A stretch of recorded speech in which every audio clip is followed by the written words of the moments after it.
Welcome to the Rum Revival. My name is Arminder, and today I'm highlighting a number of new rum releases from the last month.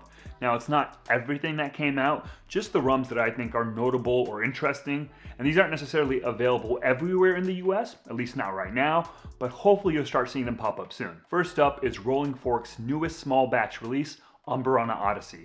Now, Rolling Fork is an independent bottler out of Indiana, and beyond just sourcing and bottling rum from distilleries in the Caribbean, what they're doing is further aging and finishing those rums in various different barrels. With the Amburana Odyssey, the focus is on finishing in Amburana barrels. If you're not familiar, Amburana is a Brazilian wood commonly used to age some cachaças. Finishing in Amburana has become a bit of a trendy thing in the bourbon world right now, and Amburana can provide like a big cinnamon flavor profile as well as notes of like cedar and tobacco. Now, the rum in this release is a pot and calm still blend from Foursquare Rum Distillery in Barbados, and it's actually a blend of 4 different barrels. 2 of the barrels started as a 9-year-old Foursquare Rum aged in ex-bourbon casks, and the other 2 barrels started as 11-year-old Foursquare Rum also aged in ex-bourbon casks. The rums in these barrels were then transferred into and aged 6 months in Amburana oak casks that previously held bourbon. After those 6 months, the 9-year-old rum was transferred into low char heavy toast bourbon casks, and the 11-year-old rum was transferred into low char heavy toast rye casks. Those barrels were then blended together, and then this rum was bottled at 60.3% ABV, and in total there are 840 bottles that were released. Now, outside of cachaças, I haven't really had rum aged in Amburana, so I'm excited to try it, and I had ordered a bottle through Sealbox, and boy, are they taking their sweet time in shipping that thing out. It's been like a week and a half. I mean, come on. Next up is Durley's 14-year by Foursquare Rum Distillery in Barbados.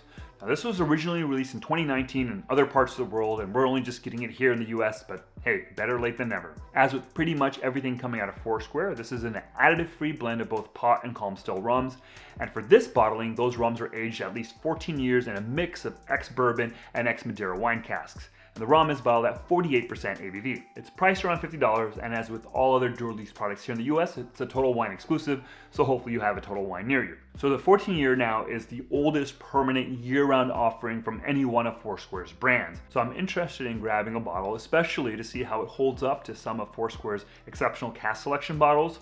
You know, those ones tend to be aged around 12 to 14 years as well, but they're priced significantly higher, though they do come with a higher ABV. You know, I have a couple of exceptional cask selection bottlings, but I don't find myself drinking them that much, frankly. Part of that, honestly, is the high ABV. Like 60% ABV feels pretty burdensome. Now, sure, I could proof it down with water, but I am so lazy and it just seems like a lot of work, and I don't want to think about it sometimes, you know? I just want to grab a bottle and pour and drink. And I'm hoping that the Durley's 14 at its 48% ABV kind of scratches that ECH itch, you know, in terms of quality, but end up being a lot cheaper.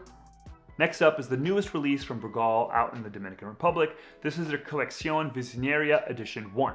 The series is focused on putting out limited edition rums that utilize what Brugal is calling their aromatic cask toasting technique. So for this first edition, they took locally sourced cacao beans and toasted them within virgin European oak casks. The idea being that the toasting of the beans would then infuse the wood with some of their aroma, and that would eventually then affect any rum that was aged in those barrels. So after that toasting, the cacao beans are removed, and then a calm distilled rum that's already been aged in ex-bourbon casks is added into those barrels and then aged for some undisclosed amount of time. Now, Brugal specifically says it's finished in those cacao toasted casks, but finishing is such a vague and undefined term, so it could have been a handful of months or it could have been a year, who knows. It's bottled at 45% ABV and priced at $100. Now, in terms of how limited it is, well, it's kind of tough to say. The only thing that I've seen online is that it's 4 batches worth of rum, but since we don't know how much a batch is, who knows? Now, I'm not gonna lie, I am kind of intrigued by the whole toasting process, though I don't expect it to have tons of chocolate character.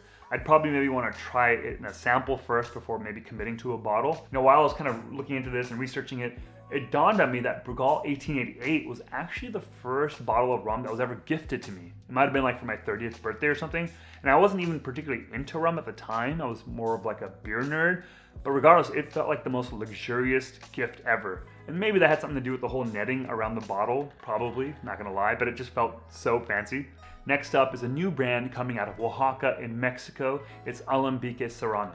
The brand is focused on aged cane juice rums, both as blends and single cask releases.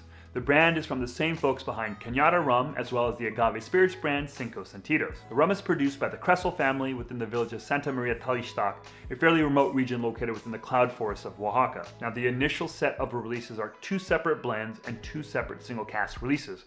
All 4 are wild fermented cane juice rums made from the Java cane varietal that grows between 2,500 and 4,000 feet above sea level. Blend number 1 is a calm distilled rum aged 30 months in ex-cognac casks and a pot still rum aged 9 months in New French oak, and it's bottled at 55.6% ABV. Blend number 2 is a blend of a pot still rum aged 9 months in New French oak and an unaged pot still rum, and it's all bottled at 64.1% ABV. Single cask number 1 is a double distilled pot still rum aged 9 months in New French oak and bottled at 70.3% ABV. And single cask number 2 is a column still rum aged 15 months in American oak and bottled at 53.1% ABV. If you're interested, I did a sample Sunday video where I tried all 4 of these rums for the first time and I gave my initial first impressions. You can check it out over here. I go into much more detail behind the brand and each rum. Basically, I will say I really enjoyed all of them. Blend number 1, I got so much like dry wood and cinnamon, and then the other 3 I got like jalapeno and caramel. And I think they're all very well aged cane juice rums, and I'm really looking forward to seeing what the brand does in the future. So we'll end on 2 different releases from the importer Lemesson and Bellier. First up is a vintage bottling from Australia. This is the Beenleigh 2013. Now the Beenleigh distillery has been around since 1884 and is Australia's oldest operating distillery. They even supplied rum to the British Royal Navy for their Royal Navy rum blend. Now Beenleigh's own branded rum isn't directly imported and distributed here. Typically, we get their rums through third-party independent bottlers like a Holmes Key. Think of this release as more of a co-bottling / collaboration with Lemesson and Bellier. They've actually released a few of these vintage releases over the years in other parts of the world. My understanding is that this is actually the first one here in the US. The rum for this bottling was first distilled in 2013 in a single column still and then redistilled on a pot still. It was aged 10 years in ex-bourbon barrels in a humid cellar near the distillery, and then it was bottled at 59% ABV. Now that's all the facts I got. Moving on to the next one. And for the final release, it's the newest addition to the Transcontinental rum line. It's High Seas. Unlike the rest of the Transcontinental rum line, which focuses on aged rums from specific countries, this was designed as a multi-country blend to serve as a flavorful mixing rum. The first and probably bulk of the blend is a tropically aged calm still rum from Panama, specifically from Varela Hermanos, the folks that make Los Abuelos rum. It starts off as a 2-year-old rum aged in Panama in ex-bourbon casks, and then it's shipped over to France, where it's lightly aged in an ex-cognac foeder. The second component of the blend is an unaged pot still high ester rum from Long Pond Distillery in Jamaica, and then the last rum in the blend is an unaged Grand Arome rum from Le Gallion in Martinique. Now Grand Aromes are molasses-based column distilled rums that are pretty high ester like many Jamaican rums. And you put those 3 rums together and you get High Seas. As you can see here, I've been enjoying my bottle of High Seas. I've made quite a few cocktails with this. And in fact, I have a whole video where I do a deep dive into the rum and I drink a couple of cocktails with it. You can actually check it out right over here. I think it's awesome to have yet another multi-country rum blend designed for mixing. You know, we've had Probitas for years, then last year we got the Holmes Key Heritage blend, and now we have High Seas. Well, there you go. Those are the notable new rum releases from the past month. Have you tried any of them? Are you excited to get your hands on any of them? Let me know in the comments below. Thanks so much for watching. Catch you next time. Cheers.